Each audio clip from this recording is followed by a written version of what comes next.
नमस्कार दोस्तों। आज की हमारी कहानी का नाम है पैसे ने मचाई रिश्तों की तबाही।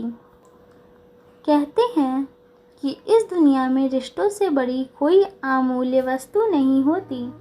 कुछ खून के रिश्ते होते हुए भी सिर्फ अपना मतलब और फ़ायदा देखा करते हैं, और कुछ रिश्ते ऐसे होते हैं जो खून के तो नहीं होते, पर वो ज़िंदगी ख़त्म होने के बाद भी आपका दे जाते हैं। आज यहाँ हम ऐसे ही कुछ रिश्तों की बात करेंगे और उनकी गहराइयों को जानेंगे।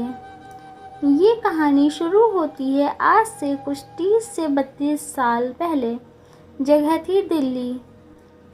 एक छोटा सा घर जहाँ एक माता पिता आए थे और साथ में उनके 3 बच्चे।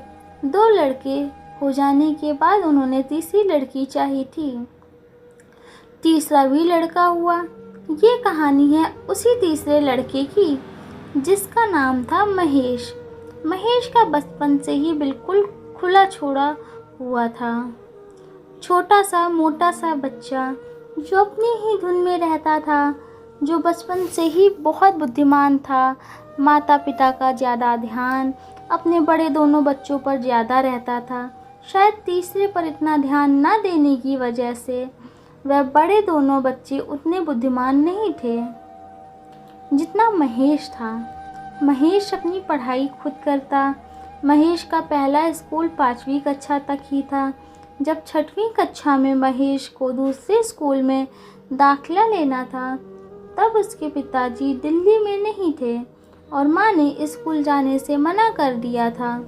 6वीं क्लास का बच्चा बहुत छोटा होता है, लेकिन महेश ने जाकर अपना दाखिला स्कूल में खुद करवाया। अब ज़िंदगी ऐसी ही चलने लगी। घर में पैसों की तंगी की वजह से महेश जब 11वीं कक्षा में था, तो उसने घर घर जाकर अखबार बांटने शुरू किए, जिससे वो अपनी स्कूल की फ़ीस भर देता था। फिर 12वीं के बाद घर वालों ने पढ़ाई छोड़ने को कहा, क्योंकि उनके पास उतने पैसे नहीं थे कि वो महेश को पढ़ा पाते। परंतु महेश ने हिम्मत नहीं हारी। वो अपनी पढ़ाई नहीं छोड़ सकता था, इसलिए वह सुबह अखबार बांटता था और फिर स्कूल जाता। फिर शाम को एक छोटे से होटल में जाकर वेटर का काम करता था, जिससे वो अपनी फ़ीस भर देता था। कुछ समय बाद महेश ने एरोनॉटिकल की परीक्षा दी, जिसमें वो पास हो गया। पर जब वो कॉलेज में दाखिला लेने गया, तो कॉलेज वालों ने 2 लाख फीस के तौर पर मांगे। महेश के पास इतने पैसे नहीं थे और उसके पिताजी ने पैसे देने से मना कर दिया। हताश महेश वो दाखिला ना ले पाया और एक छोटी सी 10,000 की नौकरी करने लगा। परंतु अब उसके अंदर एक गुस्सा भर गया था, क्योंकि ज़िंदगी उसको बहुत कुछ दे सकती थी, पर किसी ने मदद नहीं की।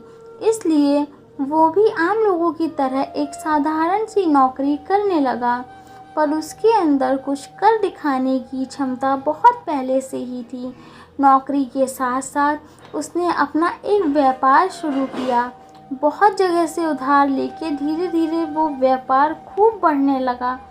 अब महेश के पास खूब पैसा था और वो उन्नति के रास्ते पे निकल चुका था। जो घर के लोग महेश को पूछते तक नहीं थे, अब वो लोग उसके आगे पीछे घूमते थे।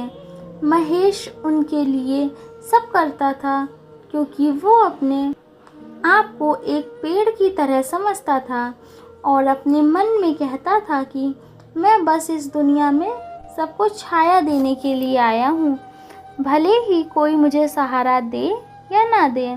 जब महेश की ज़िंदगी में सिर्फ उन्नति थी, तब उसकी मुलाकात एक लड़की से हुई, जिसका नाम था रूपा।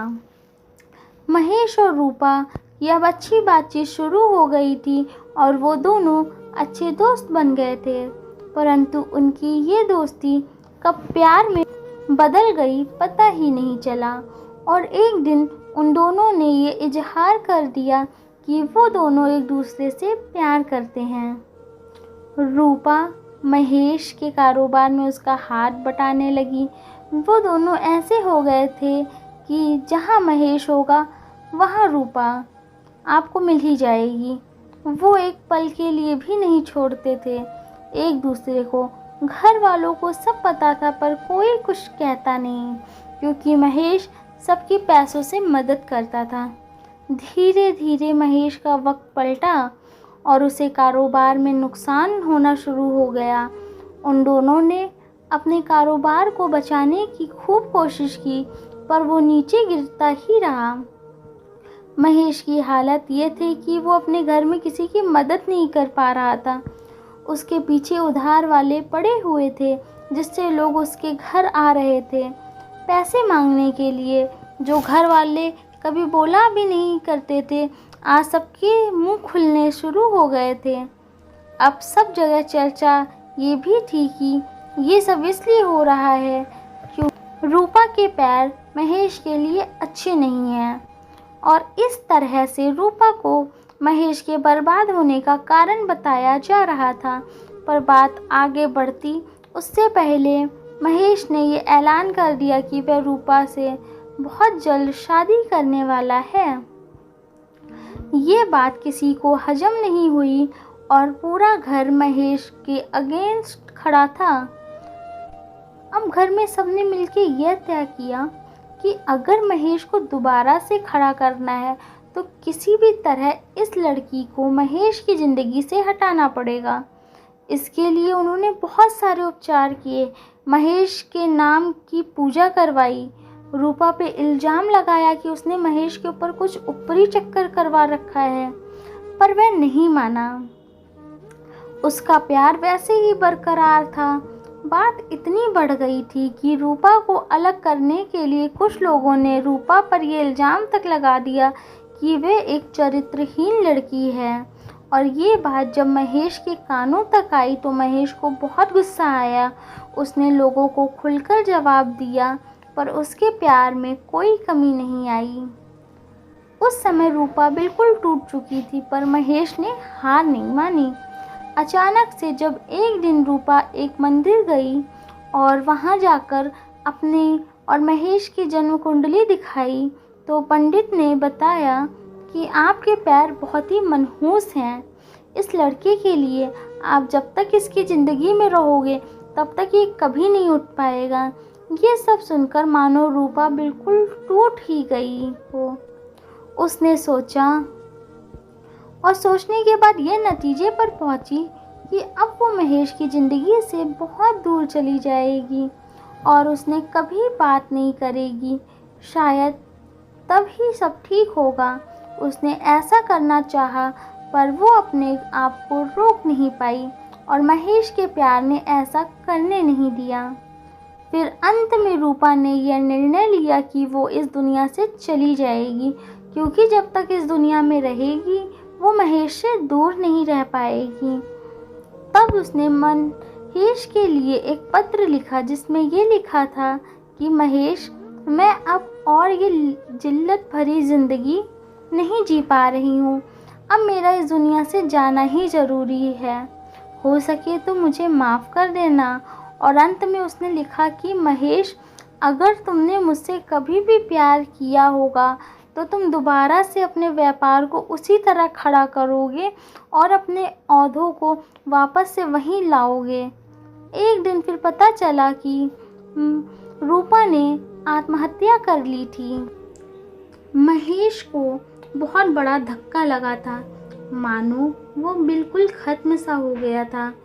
उसने सपने में रूपा आती थी और ये बोलती थी कि महेश, तुम्हें मेरे लिए उठना पड़ेगा। कुछ साल बीत गए। अब महेश ने दोबारा से व्यापार शुरू किया, ये सोच कि अब उसके जीने का मकसद ही रूपा का सपना पूरा करना है। और फिर कुछ साल बाद महेश ने अपने व्यापार को उसी जगह पर लाके खड़ा कर दिया। वापस से लोग उसके आगे पीछे घूमने लगे और उसका औधा वैसे ही हो गया। साथ सब थे उसके पास, पर उसने अपनी सबसे अमूल्य वस्तु खो दी। ये हैं रिश्ते। जब पैसा होता है तब आपकी बड़ी से बड़ी गलती भी लोग पी जाते हैं, और जब आपके पास कुछ नहीं होता तो इंसान कुछ ना भी करे तब भी वो सबकी नज़रों में गलत ही होता है। मैं ये बताना चाहूँगी कि महेश का वापस से उठना इसलिए नहीं था कि रूपा के पैर खराब थे। महेश के लिए अब रूपा नहीं थी उसकी ज़िंदगी में, तो इसलिए वो उठ गया था। पर बात ये होती है, जब कोई अपना हमसे खोता है तो उसके बाद उसकी आखिरी इच्छा को पूरा करना ही ज़िंदगी का मकसद हो जाता है। और यहाँ महेश के साथ भी ऐसा ही हुआ। इसलिए आज महेश दोबारा से रूपा की वजह से ही खड़ा है और वो ये बात हर जगह आज भी बताता है और जहाँ भी जाता है बस यही कहता है कि रूपा, मैं तुमसे बहुत प्यार करता हूँ और मुझे पता है कि तुम जहाँ भी होगी मुझसे उतना ही प्यार कर रही होंगी। अंत में बस यही कहूँगी, कुछ रिश्ते खून के रिश्तों से ज़्यादा बड़े होते हैं, जो बिना किसी स्वार्थ के हमारा साथ देते हैं। इस कहानी में रूपा ने अपनी जान तक दे दी, सिर्फ इसलिए क्योंकि वो महेश से उसकी ज़िंदगी दोबारा देना चाहती थी। लेकिन बात ये नहीं समझ आती कि क्यों दुनिया में लोग पैसों से रिश्तों को तोलते हैं। इसलिए तो आज दुनिया में इंसानियत ख़त्म होती जा रही है और इंसान निर्मोही हो गए हैं। धन्यवाद। अगर आपको हमारी कहानी पसंद आई हो तो वीडियो को लाइक करें और चैनल को सब्सक्राइब करें।